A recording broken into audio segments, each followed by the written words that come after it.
孕晚期，我发现老公出轨了，我让师兄帮我调查，没想到小三竟主动找上门。就这样，他净身出户，我独自一人抚养孩子。再次相见时，他变得如此的沧桑和窘迫，后悔当初的决定。亲情长相守，真情在人间。大家好，我是秋兰，欢迎观看《真情人间》。我怀孕7个月，发现老公出轨，原因我给他洗衣服时，发现他口袋里装着一个杜蕾斯。我都孕晚期了，当然不可能和他同房。这裤子是他上周回家带回来的，说要洗洗穿走，不小心掉在沙发后面，也就忘了带走。我和张卓浩结婚2年，同房从来不用这个牌子的避孕套。我在心里为他想了无数个理由，都解释不了这东西为什么会在他口袋里。泪水迷糊了双眼，我既难过的想哭，又要顾及自己肚子里的孩子，情绪失控，会影响胎儿。为了证实这一猜测，我打电话给师兄，让他帮忙查一查张卓浩最近很水走得近。师兄是他的领导，调查起来很方便。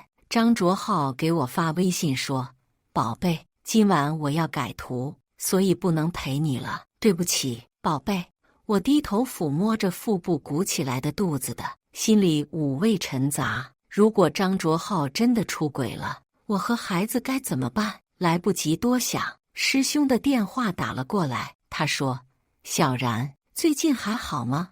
我听老师说你待产在家。”我笑着说：“是啊，师兄有什么话你就直说吧。你也知道我是个眼睛里容不下沙子的人。”师兄顿了顿，才说：“我找人查了，张卓浩最近和这次项目投资人的女儿走得很近，不过这也说明不了什么，你不要多想。”我心中冷笑，以我这么多年对张卓浩的了解，他根本不会和女人深交，除非他对他感兴趣，就像他当年故意接近我一样，利用班长职务之便，找机会和我说话。这些也是谈恋爱后他告诉我的。师兄，能不能那个女孩的微信推给我？你想找她聊聊？当然不是，我只是想看一下她的朋友圈。师兄考虑了1分钟，好吧，小叔，你现在还怀有孩子，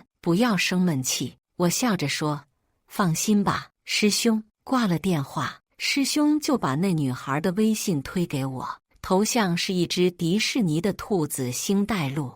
我猛然间想起上个月张卓浩拿回来一个星黛露，我还奇怪他怎么会买女生的东西，他却说是送给我的礼物。想到这里，再看到那给我放在床头的兔子，恶心的我立即扔在地上。其实仔细想想，我早就应该发现异样。刚知道我怀孕，张卓浩是高兴的，但因为我孕吐厉害，头3个月遵照医嘱不能同房，算起来这7个月我们只同房2次。怪不得张卓浩这2月总说工程离不开他，正好趁此机会多挣点钱，所以就不回家了。我体谅他工作不易，当时还很高兴，觉得张卓浩担起了当父亲的责任。低头看了一眼那女孩的微信，兴许是这女孩心大，朋友圈不设限，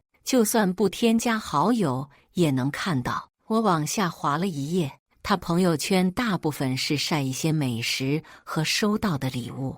我点开其中一条说说，上边写道：“我从来没遇到过这么一个人，连我的生理期都记得。”点开配图，是微信聊天截图，一个人是他，一个人是张卓浩。他的头像一直都是一张他的背影照，这是我们一起去丽江旅游时，站在泸沽湖边，我帮他拍的。呵呵，两人对话宛如热恋中的情侣。张卓浩，这几天生理期要注意，不要吃生冷的食物，辛辣的也不要。乖女孩，谢谢宝贝关心，爱你。张卓然，我也爱你，宝贝。看着看着，我的眼模糊不清，眼泪控制不住往下掉。青梅竹马的老公背叛了我，我又往下翻，知道了他们是在我刚怀孕时认识的，到确定关系仅用1个礼拜。我笑起来，张卓然说喜欢我，观察了我好几年，直到大学才确定情侣关系。在他的影响下，我深以为对我是日久生情。我捂着嘴，努力克制不让眼泪掉下，翻到张卓浩和他第1次开发、第 N 次开房。怪不得他不愿回来。我带着肚子，他解决不了生理需求。我是该高兴他没去约炮，还是难过他迅速爱上另一个女孩？突然觉得自己很傻，可能一点都不了解他。他从来没说过自己喜欢什么样的女孩，支支吾吾，总说和我在一起是因为我对他好。我刚开始很生气，难道我身上没有他喜欢的地方吗？他为了哄我才说喜欢我温柔体贴，很独立，从来不让他操心。所以这么多年，他从来没记准过我的生理期。原来他不是记不住，而是不想记。这7年的感情像一个笑话，更像一记耳光，狠狠打在我脸上。半夜12点，我挺着大肚子开车到了闺蜜姚晴家。她看到我红肿的眼，立即问我：小然，怎么了？此时的我十分镇定，张卓浩出轨了。天的，姚晴骂了一句，那孙子还敢出轨？从你怀孕到现在，他在家过几天？10个指头都数得完吧？他在哪儿？那小贱人在哪儿？我非抽他丫的！我拉住他，心里十分感动。晴，我要离婚。姚晴愣住了，震惊地看着我好一会儿，才反应过来，点头说：离婚是对的，但孩子怎么办？我低头抚摸着肚子，轻声说：孩子我养，我只是不知道该怎么跟父母说。说着又哽咽起来，我的心像被刀子剜过，连呼吸都是疼的，脑子里乱糟糟一片，不时地想起我和张卓浩这10几年的点点滴滴。姚晴说：你决定好了没有？要跟他摊牌，还是……我想了想，我要让他净身出户。我支持。姚晴当即赞同，她说：我早就看他不顺眼了，什么事都是你迁就他，一个大男人怎么那么矫情？我的眼泪扑簌簌掉落，可又不敢放声大哭。肚子里的宝宝还在听着，因为情绪起伏不定，宝宝不停地在肚子里翻腾。姚晴为我擦干眼泪，拍拍我的脸，安慰说：傻瓜，别哭了，下一个更好。你看你肤白貌美，又不差钱，什么样的男人找不到？张卓浩就是个烂茄子，咱不揪着他不放。我拼命地点头，难过的说不出话来。孕期丈夫出轨，如果有实质性证据，让他净身出户的可能性极大。我很快冷静下来，低头看着肚子里。今天我情绪起伏大，宝宝翻腾了很久，似乎知道妈妈难过。天大地大，孩子最大，我必须保护自己和孩子的安全。至于张卓浩的出轨证据，打算慢慢收集。是狐狸，总会露出尾巴。我在姚晴的安抚下睡了一觉，早晨起来精神状态好了些，强迫自己喝了些粥，心中不由得思索起来。我带着肚子不方便搜集证据，主意打到了私家侦探上。姚晴本来要陪我一起回去，我婉拒了，一个人独处还能冷静些。回到家，我跟往常一样，听一听早教课，练练瑜伽。张卓浩打来视频时已经是晚上9点多，他的模样还跟以前一样，口中仍然宝贝长宝贝短的叫着。这周5我要去医院做唐筛，医生说最好有人陪着。我嘴角扯个微笑，忍着恶心问：老公，这次你回来陪着我吧？张卓浩迅速道：宝贝，对不起，我真的很想回去陪你，但是这周5质监部门要来检查，我必须在场。我倍感失望。好吧，要不让咱妈陪着你吧？哪个妈？你想让哪个妈去？我心底泛起冷笑，不动声色道：到时候再说吧，宝贝。等你生产前，我这个工程一期就告一段落。到时候我伺候你坐月子，好不好？视频中，张卓浩仍住在他在工地常住的单间里，背后的窗帘引起我的注意。以前是暗沉的黑色，现在变成了肉粉色，上边银线绣的暗纹闪闪发光。张卓浩对睡眠质量要求很高，他因为在上学时候通宵画图得过神经衰弱，因为绝浅，所以睡觉时卧室内必须是一片黑暗，一丝光线都不能有。结婚这几年，无论是家中还是他住的单间里，必须是黑色窗帘，甚至连出差入住酒店房间都要求服务员把窗帘换成黑色。我很难相信这么多年的习惯说改就改，一定是有什么特殊原因让他心里得到释放，减缓神经衰弱，提高了睡眠质量。宝贝，你在想什么？张卓浩的话把我拉回现实，我看着他，脸上实在扯不出笑容。今天有点累了，我想早点休息。张卓浩急忙说：好，你早点休息吧，晚安，老婆，我爱你，我也爱你，老公。挂完电话，我的胃里一阵翻腾，急忙去卫生间，对着马桶吐了个干净。眼泪悄无声息地从脸颊划过，我抬手擦掉。夜深了，我辗转反侧睡不着，陪着我的是腹中尚未出世的宝宝，手轻轻抚摸着肚子，脸上露出温柔的笑意。慢慢的，小宝贝在肚子里安静下来。我闭上眼睛，正要入睡，突然想起家中还有一个 N 年前的7寸平板。我从书房的角落里找出来，解开指纹锁，万幸 iCloud 的账户还在登录着，手指轻轻点了一下图库同步。不一会儿，相册多了些图片，我一张一张翻看着。张卓浩和他去了迪士尼乐园，给他拍了许多照片。年轻的女孩儿身穿性感吊带和热裤，头上戴着米妮发箍，还有和张卓浩的合照。他戴着米奇发箍，照片中两人笑得宛如热恋的情侣，有贴脸照、吻照，有各种礼物照。我不知道，原来张卓浩这么浪漫。越往下看，我的心就越刚硬，对照片一一做了保存，看着其中几张5200、1314、3344的转账记录，我又哭又笑。可怜的我，把生日张卓浩给我转的520截图发了朋友圈。爱秀得多频繁，打脸的速度就有多快。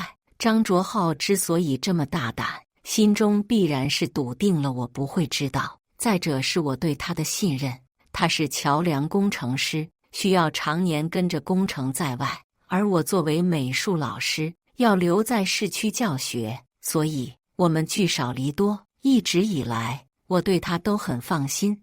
我们认识整整15年，初中3年，高中3年，大学4年，研究生3年，结婚2年。他是父母眼中的孝子，是老师眼中的3好学生，是朋友眼中体贴女友的标准男朋友。就连我都觉得他对我死心塌地。他在学校里学习是班上前3名，不间断地担任班长一职，高考考了670多分。他家里贫困，家中2个男孩1个妹妹，所以他选择了本省唯一一所985高校。到了大学里又进入学生会，因为是土木工程专业，所以学习任务重，经常熬夜画图。他辞去学生会会长一职。大3那年，他被保送到本校研究生。毕业时，他父母托关系让他进入知名国企。双方见了父母，我们就结婚了。我是家中独女，父母均是大学教授，在学习上我名列前茅，爱好画画，考得上央美学院。作品在大二时就上过杂志，大三作为交换生去国外深造，大四时为了能经常见到张卓浩，我放弃出国机会，进入学校教书。他研究生的3年，衣食住行几乎都是我供应的。他们对张卓浩十分满意，并敬重亲家把女婿教育得上进又懂事。结婚以后，我全身心地为这个家付出。张卓浩不经常在家，所以双方父母那里每到节假日，我都买礼物去看望。公公脑溢血住院，婆婆要在家照顾1双儿女，我请假陪护，尽心尽力伺候2位老人，甚至连小叔子和小姑子，我每个季度都会给他们买2套衣服。对于张卓浩，更是不必说。结婚这几年，我自诩尽到儿媳妇和妻子的责任。至于生理问题的解决，因为工作原因分居2地，我确实无能为力。可这些都不足以是张卓浩出轨的原因。想到这里，我有些精疲力尽。母亲打电话来，让我回去看看时间，已经是上午8点多。我独自开车回家，车子停在家门口，坐在车里的我迟迟都没有下车。我还没有想好如何父母，也没想好怎么跟他们摊牌。小然，怎么不进家呀？父亲提着一袋子活虾敲车窗问。我扬起笑脸撒娇，这不是在等你吗？回到家中，母亲心疼地说，要我说，你这肚子这么大了，不定会有什么事，还是回到家里，爸妈都能照顾你。你住在何卓浩的新房里，就你自己，很不方便。当初我跟妈妈的想法一样，但张卓浩不同意，说如果住娘家不好看，别人还以为婆婆不管。为了迁就他们家人的名声，我同意了。瞧你这黑眼圈，是不是又熬夜了？然然啊，你现在双身子的人，可不能由着性子跟以前一样黑白颠倒。妈妈心疼地说。我把头靠在她肩头，闻着她身上熟悉的味道，感觉心安不少。尽管父母执意挽留，我还是回去了。搜集张卓浩出轨的证据不是一朝一夕，我现在情绪还很不稳定，怕他们看出来着急上火。待我平安生产过后，再跟张卓浩提离婚。其实直到现在，我都恍惚是在梦中。我想见见张卓浩，还想见一见那女孩子。我订了高铁票，前往张卓浩所在的城市山西。师兄来接我时，一眼看出我脸色不太好。小然，你有什么事告诉我，我可以帮你，何必亲自来，对你和孩子都不好。他的一语双关，我竭力摆出笑容，道：我想亲眼看一看他们。师兄，你会帮我的吧？师兄的脸上晦暗不明，他替我拿着行李说：先吃饭，我们再从长计议。其实我早就在心里计划好了，也做了最坏的打算。如今见到师兄的反应，仍是心中抽痛。看来张卓浩和小女友的事情比我想象中要高调得多。当天晚上，张卓浩所负责的工程有一顿聚餐，小女友和师兄也都在场。在大排档搭的简易帐篷内，我把自己包裹得严严实实，众人纷纷举杯，言语间皆是对领导千金的阿谀奉承。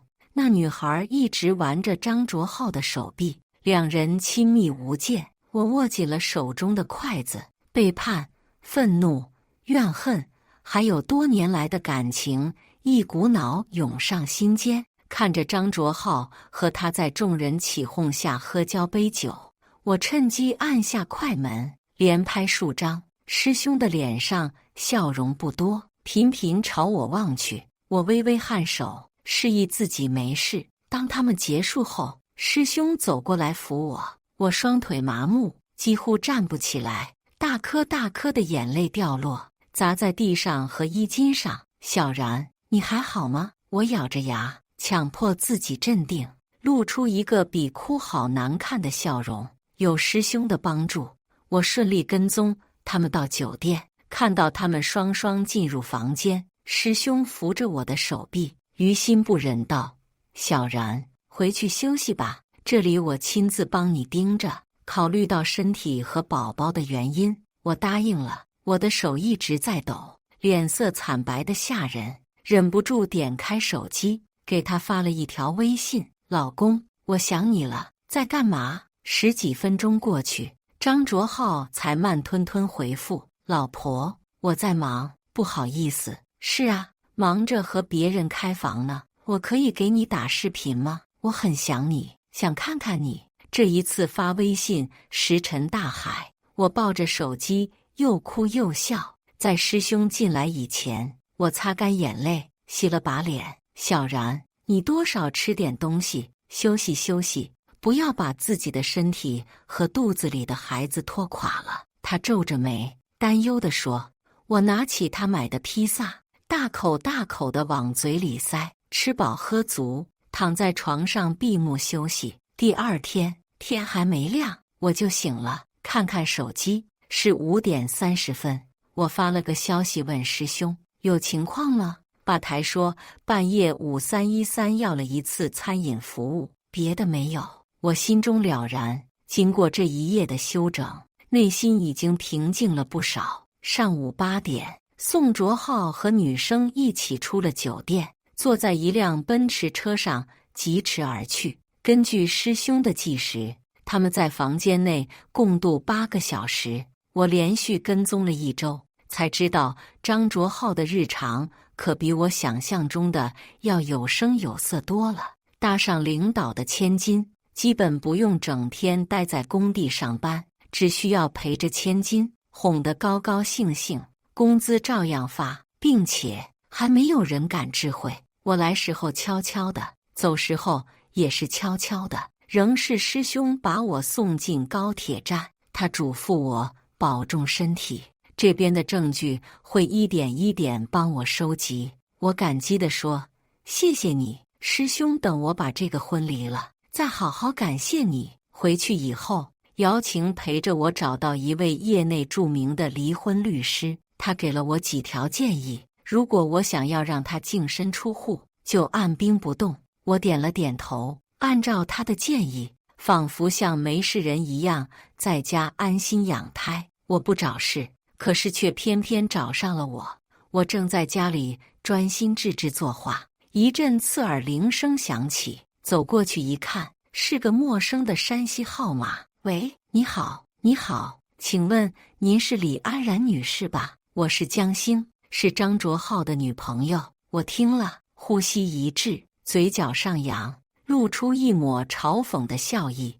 我从抽屉里拿出录音笔，按下开关。“我知道你打电话来有什么事吗？”我轻声问。江星笑了一阵：“我给你打电话，是想告诉你一声，你不适合张卓浩，还是趁早跟他离婚吧。他想要的，你统统给不了。”“哦，你说这话没用，让他亲自告诉我。”“江星，我知道你家有权有势，但金钱不是万能的。你给我打电话，他不知道吧？那又怎么样？就算他知道了，也不会跟我发脾气。倒是你，他经常跟我说，你这个黄脸婆，连累他到现在不能升职，说跟你在一起说迫不得已，为了家里的父母。”江星还说，张卓浩说我才是他真爱，他发誓一定会跟你离婚，然后娶了我。我的身子摇摇欲坠，极力想要听清楚江星又说了什么，可腹部疼痛难忍，感觉腹中的孩子正在下坠。我低头看了看，羊水混着血水顺着腿侧往下流。江星还在侃侃而谈。我深吸一口气，道：“麻烦你告诉张卓浩一声，孩子早产了。”我顾不得江星想要再说什么，立即挂断电话，拨打了120。按照话务员的指示，我慢慢移动到沙发边坐了下来，羊水还在不停地流。我的意识有些模糊，突然想起女人生孩子稍有不慎也会丢掉性命。脑海里像过电影一样闪过自己和张卓浩的往事。我知道120急救还没来，我不能晕过去。于是我吃力地茶几上牙签抽出来一根，狠狠地扎进手背上的肉里。很快宫缩就上来了。我给爸妈打了电话，妈，我的羊水破了。电话那端爸妈着急得不行。小然，打120了吗？医生到了吗？现在情况怎么样？我喘着粗气，看着地上打一滩淡红色血水，颤抖着声音安抚2位老人。现在情况还好，爸妈不用太着急，马上急救人员就到了。你们现在赶去医院吧，帮我把待产包带上。是的，从山西回来后，我就把所需的生产用品放在娘家，为的就是以防万一。阵痛疼得我满头大汗，想起在视频中学的拉马泽呼吸法，我很快冷静许多。终于等到了急救人员到来，被抬进救护车的那一刻，悬着的一颗心放下来。因为情况紧急，宫缩来得很快，或许连老天爷也眷顾我。进产房没多久，我竟然还能顺产生下孩子。此时距离预产期足足早了20多天，又红又皱的小宝宝躺在婴儿床里，哇哇大哭。医生笑着我说：“听听孩子的哭声多响亮。”我激动的眼泪直流。等我们到了病房里，妈妈拉着我的手，哽咽地说：“闺女，你受苦了。”妈，没事儿，我也像您一样，当了妈妈，终于体会到您生我时的不容易。好孩子，妈妈喂你吃口饭，累坏了吧？吃完饭好好休息。我点点头，不去想别的。爸爸站在育婴车旁边，满脸堆笑地看着小宝贝。当我再次睁开眼，张卓浩已然在病房内，公公婆婆也来了，还带着10几岁的小叔子，刚满10岁的小姑子。原本是 VIP 病房，安静宽敞，此刻屋内乱糟糟一片。妈妈扶着我坐了起来，婆婆抱着小宝宝不撒手：“小然呐，辛苦了，你和卓浩加把劲儿，明天再生个大胖小子出来。”我没作声，笑吟吟地看着张卓浩。做了亏心事的他，有些畏惧地看着我，对他妈说：“妈，等把女儿养大了再说别的吧。”婆婆眉毛一挑，拿眼瞪着她问：“你看看今年你多大了？跟你一样大的老早就有孩子了，现在都是有2胎了，只有你不着急。”公公看出我脸色不悦，怒斥他说：“你少说2句吧。”小然刚醒，正是需要休养的时候。我爸爸招呼着公婆以及带来的2个孩子去外边吃饭，妈妈则抱着宝宝由护工带领去做全身检查。屋内突然静了下来，张卓浩手足无措地走过来，结结巴巴说：“然，对不起，我回来晚了。你不要听江星瞎说，我跟他没关系。”我深深地望着他，那张脸着实找不出什么优点来，可我怎么就死心塌地跟着他呢？是因为他真诚？现在看来也不是那么真诚。我叹了口气道：“卓浩，我都知道了，不可能装作若无其事，所以我们还是离婚吧。”张卓浩的脸像跟人扇了一巴掌，一会儿红一会儿白，目光从愧疚渐渐变成愤怒。“小然，我已经跟你认错了，还想怎么样？我想离婚。”“不可能。”“为什么？”张卓浩突然道。“我们都有孩子了。”“小然，我知道这次的事是我让你受委屈了，能不能不要离婚？我和江星只是逢场作戏，只要这个工程一结束，我立马和他分手。”我难以置信地看着他，仔细审视面前这个男人，怎么能说出这样的话？他什么时候变成这么唯利是图的人了？我是个眼睛里容不得沙子的人，容不下丈夫的背叛。“张卓浩，我们离婚吧。”“不，我不会跟你离婚的。”张卓浩大吼一声，妈妈抱着孩子进来的时候，就听到这句话，怀中熟睡的宝宝被惊醒，吓得哇哇大哭起来。一同来的还有一位玲珑身材、相貌靓丽的年轻女孩卓浩。她笑着跑过去，一把挽上她的胳膊。我突然笑起来，千算万算都没算到江星也会来。原本是我的病房，随着江星的到来，变成了修罗场。我挑明了和张卓浩离婚。婆婆的表情最有意思，她不再看宝宝，反而把江星上下打量一眼。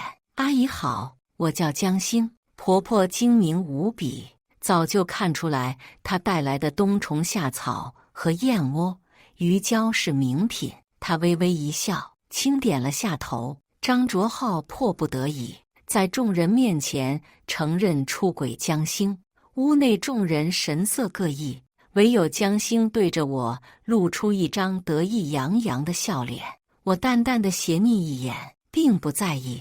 爸妈为了我对他责备有加，可婆婆却理直气壮地说：“我们儿子在工地辛辛苦苦工作，挣的钱都给小然花了。他是个年轻人，血气方刚，难道不能找个女朋友解决生理问题吗？”听了这话，我深深觉得这家人的三观是有多奇葩，才能说出这样的话。我怒极反笑，问：“是吗？”张卓浩每个月给我打2000块钱，结婚以来一直如此，剩下的钱说是交给你保管，我不介意，体谅你们二老养大孩子不容易。可他拿着我们婚后的财产去养小三，我绝不允许。张卓浩，我们的房贷车贷都是我还的，对吧？我似笑非笑地看着他。江星气不过，立即道：“我和卓浩谈恋爱，根本不是图他的钱，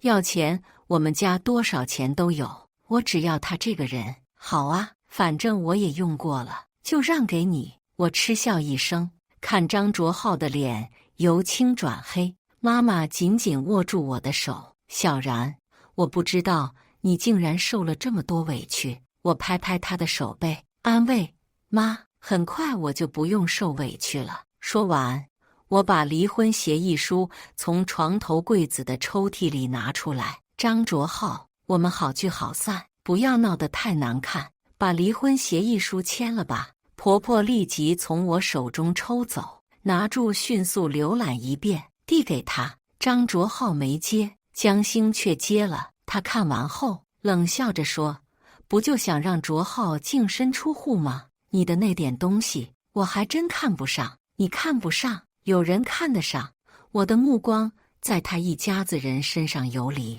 婆婆也凑到张卓浩耳边说：“浩浩，不如就把这婚离了吧。我看江星这孩子就不错，大方又热情，不像李安然，对着我们一家子从来都是一副高傲的样子。”张卓浩闻言，表情痛苦地看了我一眼。“孩子呢？”他问。“你以为孩子法官会判给你吗？还是你们家有人愿意照顾他？”我忍不住讥讽说：“婆婆自然不会养着这个孩子，对他们家来说巴结江星来不及。如果张卓浩执意要孩子，江星也不会同意。更何况，如果他真敢要，我就会以出轨的名义起诉离婚。自从和他结婚以来，我没享受过什么待遇，却为了张卓浩一直在委曲求全。小然，对不起。”张卓浩突然对我道歉。听了这话，我心里一阵刺痛，望着他那张熟悉又陌生的面孔，强撑着说：“签字吧。”张卓浩拿起笔，签上愿意自愿放弃婚内财产的离婚协议。一家子浩浩荡荡从病房里出去，我顿时松了一口气。爸爸怜爱地摸了摸我的头，没想到他们这一家子竟然……他说不下去了，心中对我满是愧疚。“爸，脱离了这段痛苦的婚姻，你和妈应该为我高兴。孩子，你放心，以后妈妈和你爸帮你抚养孩子，我们一家人在一起生活。”我抱住妈妈，脸上流下2行清泪。月子里，我每天都和宝贝在一起，有月嫂和爸妈的陪伴。想起张卓浩的时间不多，出月子那天，他带着一些礼物来家里，差点被我爸赶出去。我及时叫住：“爸，他是来看孩子的，让他进来吧。”短短1个月，张卓浩的脸上布满沧桑，人又瘦又黑，而我早就做了离婚的准备，月子里安心养身体，所以气色白里透红。他看了看我，又看了看孩子，满脸歉意：“小然，我对不起你们母女，这样的话以后就别说了。我不会拦着你看孩子，但对你也没什么感情了。”我说了这话后，就出了房间，把月嫂留在房间里照看。后来我就听说钱婆婆回家后大肆宣扬，儿子找了个富家千金，江兴把张卓浩带回家。情形如何我不知道，只听说江兴跟家里闹翻了，搬出来和他住一起。我离婚的事也告诉师兄，他为我感到高兴，还说要送一份大礼。师兄，你帮了我这么多，怎么好意思再收你的礼物？你就别推辞了，这礼物你肯定喜欢，我小侄女见面礼就直接转给你了。师兄发了1万块钱，说是给宝宝的见面礼，收下的话太多了，可不收。这是师兄的心意，直到他打电话震我，才慢吞吞把钱收了，还发给他一个宝宝吐舌头的小视频。姚晴也带了许多东西来，非要认宝贝当干女儿。她来的时候还跟我带来了后续。张卓浩收礼被人举报，被国企炒了鱿鱼。要知道，国企一般不会轻易开除员工，他只能在一些小公司打工赚钱，每天累死累活。江兴还不理解他，两人在一起没少吵架。有人把张卓浩为了江兴抛弃刚刚生产的妻子这件事捅到江兴父亲那边，那老爷子是个厉害的人物，动用一些关系，让张卓浩再次被炒鱿鱼。从此以后，业内几乎没人敢聘用他，生活所迫，他不得不改行，甚至还送过外卖。当然，这些都是后话了。孩子满周岁时，张卓浩来了，带着他的家人。1年没见，他像老了10几岁，20多岁的年纪，抬头纹都有了，头顶还长出白发。钱婆婆看见我，恬不知耻地笑着迎上来，说：“小然，多亏了你，把孩子照顾得这么好。”我含蓄道：“我是彤彤的妈妈，这是应该的。”我看她一副欲言又止的样子，立即说：“今天来的客人多，照顾不周，请多担待。”说着，我朝师兄走去，他手中提着从国外买来的一盒芭比娃娃，是送给彤彤的礼物。他也看到了张卓浩一家，眼中露出不屑。他和江兴分手了。我愣了一下，笑着说：“随他吧，我和他早就没有关系了。”师兄打趣问：“你不想知道原因吗？”我想了想，说吧。